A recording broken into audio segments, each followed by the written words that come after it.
E aí, galera?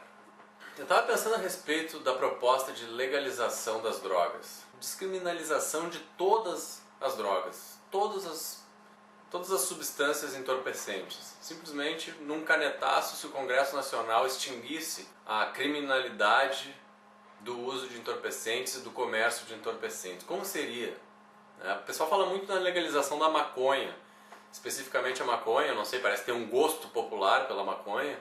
Mas qual a diferença entre a maconha, o LSD, entre o LSD e o êxtase, entre o êxtase e o crack, entre o crack e a cocaína? Eu acho que não tem que se dar tratamentos distintos a drogas distintas, né? A função é a mesma, é a pessoa se enlouquecer, a pessoa sair do seu estado normal de comportamento.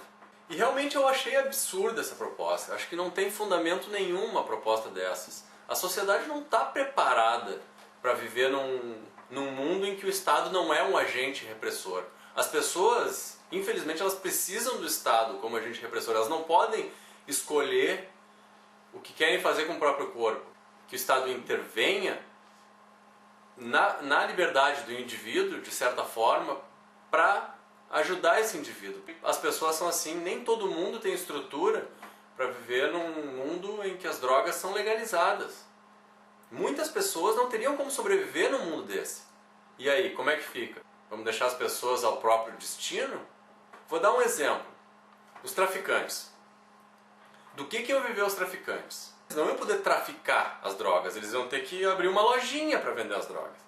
Vocês já imaginaram um traficante vendendo uma lojinha? Pagando imposto, tendo que gerar emprego, tendo que pagar um aluguel comercial, tendo que comprar um ponto comercial? Imagina Zé Pequeno atendendo numa lojinha. Policiais corruptos. Como é que eles iam viver?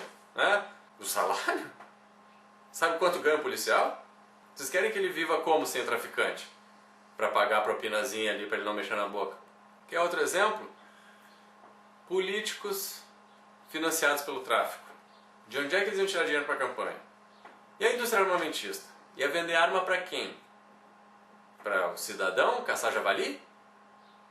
Mas tem que ter crime para poder vender arma, senão as pessoas não compram arma se não tem crime. O fabricante de arma, o comerciante de arma, o traficante de armas, eles iam viver do quê?